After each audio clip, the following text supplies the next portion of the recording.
Hello friend, आज का हमारा टॉपिक है विद्युत रासायनिक सेल के लिए निर्दिष्ट समीकरण। देखिए, हमें विद्युत रासायनिक सेल के लिए निर्दिष्ट समीकरण ज्ञात करना है तो कैसे करते हैं। तो देखिए, एक फार्मूला होता है ई नॉट सेल बराबर ई कैथोड माइनस ई एनोड। देखिए, कैथोड क्या होता है और एनोड क्या होता है। जब हम निर्दिष्ट समीकरण लेते हैं तो उसमें हम क्या करते हैं, एक जिंक का रॉड लेते हैं और एक कॉपर का रॉड लेते हैं। ठीक, हमने ले लिया एक कॉपर का और एक जिंक का। ठीक, अब जिंक जो होता है ये क्या करता है, यह बहुत दानी होता है। मतलब इसने क्या किया कि इसने अपना 2 इलेक्ट्रॉन दे दिया, और जब यह 2 इलेक्ट्रॉन दे दिया तो जिंक क्या हुआ, 2 इलेक्ट्रॉन देने पर इस पर पॉजिटिव का चार्ज आ जाएगा। ठीक, अब ये देखिए, ये ऑक्सीडेशन की तरह व्यवहार करने लगता है, और जब ऑक्सीडेशन की तरह व्यवहार करेगा तो मतलब इस पर एनोड का चार्ज आ जाता है। अगर आप विद्युत रासायनिक श्रेणी वाला अगर चैप्टर देखे होंगे तो आपको पता होगा कि विद्युत रासायनिक श्रेणी में कौन कैथोड की तरह व्यवहार करता है, कौन एनोड की तरह, कौन ज़्यादा क्रियाशील होता है। ठीक, अगर आपको नहीं पता तो आप हमारा लेक्चर 1 देख सकते हैं इलेक्ट्रोकेमिस्ट्री का। ठीक, देखिए, अब इसमें कॉपर जो है, जब जिंक 2 इलेक्ट्रॉन दे दिया तो ऑक्सीडेशन की तरह व्यवहार करने लगा। कॉपर क्या करता है, कॉपर 2 इलेक्ट्रॉन ले लेता है और यह रिडक्शन की तरह व्यवहार करने लगता है। अब देखिए क्या हुआ, हमने इसी मान को, मतलब इसमें कैथोड और एनोड लिए थे, तो इसमें कैथोड और एनोड, कैथोड इसमें क्या है, कॉपर है, और एनोड क्या है, जिंक है। ठीक, तो हम उसी मान को यहाँ पर रख दिए हैं। ये सब जो मान है इस मान को हम यहाँ पर रख दिए, तो क्या हो गया, ई नॉट सेल बराबर ई कैथोड, कैथोड हमारा क्या हुआ, कॉपर, माइनस ई एनोड, एनोड क्या हुआ, जिंक। और देखिए, निर्दिष्ट समीकरण के अनुसार क्या होता है। देखिए, निर्दिष्ट समीकरण है ई सेल बराबर E naught cell minus 2.303 R T upon n F log अक्षीकृत अवस्था बटे अपचयित अवस्था। ठीक, ये रहा निर्दिष्ट समीकरण। देखिए, निर्दिष्ट समीकरण में ये मानक इलेक्ट्रोड विभव है और ये ई सेल जो है इलेक्ट्रोड विभव है, एफ फैराडे नियतांक है और आर सार्वत्रिक गैस नियतांक है और टी ताप है। ठीक, अब देखिए, अगर हम, ये तो निर्दिष्ट समीकरण रहा, इसी के आधार पर अगर हम इलेक्ट्रोड विभव ज्ञात करें कॉपर का तो कैसे हो जाए, क्या हो जाएगा। देखिए क्या हो जाएगा, ई कॉपर हम ले लें इसे, ई सी यू बराबर क्या हो जाएगा, E C U minus 2 point. ठीक, अब देखिए यहाँ पर क्या हो जाएगा, ई सी यू बराबर ई सी यू 2 पॉइंट, यहाँ पर नॉट लगा देंगे क्योंकि इसी फार्मूले पर हम मतलब ये जो निर्दिष्ट समीकरण है इसी के बेस पर हम ये मान ज्ञात करेंगे। 2.303 R T upon N, N का मतलब क्या हुआ, कॉपर, कॉपर ने कितना इलेक्ट्रॉन लिया था, इसने 2 इलेक्ट्रॉन लिया था, तो क्या हो जाएगा 2, एन का मान क्या हो गया 2, एफ हो गया लॉग Cu2 प्लस। ठीक, ये कॉपर के लिए रहा। जिंक के लिए क्या हो जाएगा, ई जेड एन बराबर E naught Z N minus 2.303 R T upon, अब जिंक ने कितना इलेक्ट्रॉन दिया था, 2 इलेक्ट्रॉन, तो क्या हो जाएगा 2f log Z N 2 plus में परिवर्तित हो गया। ठीक, अब देखिए हम क्या करेंगे, अब हमें पता है कि ई नॉट सेल बराबर ई कैथोड ई माइनस ई एनोड होता है, तो अब उसी मान को हम इसमें पुट करेंगे तो क्या हो जाएगा, देखिए ई नॉट सेल देखिए ई सेल हमें पता चल गया, ई सेल बराबर क्या होता है, ई कैथोड माइनस ई एनोड, यही होता है ना। कैथोड यहाँ पर कॉपर हुआ और एनोड जिंक हुआ। अब इसी मान को, मतलब ई सेल जो हम ज्ञात किए हैं, अब यहाँ पर हम इस मान को पुट कर दें तो क्या हो जाएगा, देखिए तब हो जाएगा ई सेल बराबर, अब यहाँ पर देखिए ई कैथोड माइनस ई एनोड, इसमें कैथोड कौन सा है, ई, अब पहले सी यू है, इसका मान हम पहले रखते रहे तो क्या हो जाएगा E C U minus 2.303 R T upon 2f log Cu2 plus. ठीक, अब इस मान को हम, तो ये वाला जो मान है यहाँ पर रख दिए सी यू के स्थान पर इसमें।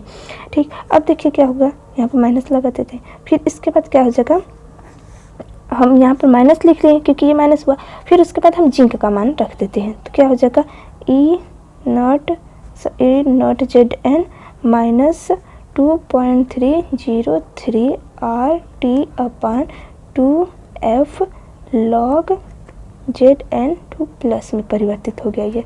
ठीक, अब देखिए अब हम क्या करेंगे, इस ब्रैकेट को ओपन कर देंगे तो क्या हो जाएगा, ECU minus 2.303 RT upon 2f log CU2 plus, देखिए माइनस हो जाएगा E नॉट Zn, अब ये माइनस माइनस क्या हो जाएगा, प्लस हो जाएगा, plus 2.303 RT upon 2f log Zn2 plus. ठीक, अब देखिए इतना आ गया ना। अब इसी मान को हम क्या करेंगे, ये जो मान है, अब देखिए यहाँ पर ECU है और EZn है, हम इसको एक पास लिख सकते हैं, E not CU minus E not Zn। फिर अब देखिए इतना लिख लिए, अब बचा हमारा मान ये और ये, क्या बचा, minus 2.303 RT upon 2f log CU2 plus, अब यहाँ पर क्या है, plus 2.303 RT upon 2f log Zn2 plus. अब इससे ये मत सोचिएगा कि ये दोनों वैल्यू एक ही जैसा लग रहा है, इसे काट दें, काटिएगा मत, क्यों, क्योंकि यहाँ पर Cu+2 है और यहाँ पर Zn+2 है। ठीक, अब देखिए यहाँ पर हम क्या लिखे हैं, E not CU minus E not Zn। अब देखिए यही फार्मूला जिसे हमने लिखा है, E नॉट बराबर क्या होता है, ECU माइनस EZn। ठीक, अगर इसी मान को हम यहाँ पर पुट कर दें, मतलब यहाँ पर हम E नॉट से लिख सकते हैं, इसके स्थान पर E नॉट सेल माइनस, और देखिए ये दोनों जो है इसमें से कॉमन क्या है, इसमें से कॉमन हम मान ले रहे हैं 2.303 RT अपान 2f, ये कॉमन है, माइनस भी हमने कॉमन ले लिया, तब क्या हो जाएगा, तब देखिए ब्रैकेट में क्या बचेगा, log CU2 प्लस, अब ये माइनस भी बाहर लिए हैं तो मतलब इसमें से माइनस तो मल्टीप्लाई हो जाएगा, तो क्या हो जाएगा, माइनस log Zn2 प्लस। ठीक, अब इस रूप में आ गया। ठीक, अब देखिए हमने एक फार्मूला पढ़ा है, देखिए log के लिए एक फार्मूला होता है, log m/n equals to log m minus log n, ये फार्मूला होता है log m/n का। अब देखिए ये एकदम log की तरह ही तो है, ये जो CU है ये n की तरह है और ये Zn है यह n की तरह, तो हम इस मान को इसमें रख सकते हैं, तो देखिए क्या हो जाएगा, E naught cell minus 2.303 RT upon 2f, देखिए हम क्या लिख रहे हैं यहाँ पे, log, और m हमारा क्या है, CU2 प्लस अपान n क्या है हमारा, Zn2 प्लस, इस मान को हम यहाँ पर रख दिए। ठीक, अब हम ज्ञात क्या कर रहे थे, इलेक्ट्रोड विभव मतलब ई सेल। अब देखिए यही है निर्णय समीकरण और इलेक्ट्रोड विभव के बीच संबंध, यही हम ज्ञात कर रहे थे, हो गया। देखिए अगर इसी समीकरण में यदि R जो हम R का मान 8.314 जूल पर केल्विन मोल हो और टेम्परेचर अगर हम ले ले 25 डिग्री सेल्सियस, अगर केल्विन में चेंज कर लेंगे तो 298 केल्विन। ठीक, और F का तो मान होता है 96,500 कूलाम। ठीक, अगर इसी मान को मतलब इतने मान को इसमें पुट कर दे तो एक नया फार्मूला बन जाएगा, क्या, ई सेल बराबर ई नॉट सेल माइनस, अब इस मान को जब हम इसमें पुट करेंगे मतलब 2.303 RT, R का मान हमें पुट करना था, रखते रहे यहाँ पर, 8.314 इंटू टेम्परेचर 298 अपान 2 इंटू 96,500। ठीक, ये तो हम कॉपर और जिंक के लिए किए थे तब यहाँ पर 2 लिए थे, अगर आप दूसरे एलिमेंट के लिए लेंगे तो क्या होगा, अलग अलग आएगा, तो हम यहाँ पर n मान ले रहे हैं इसे।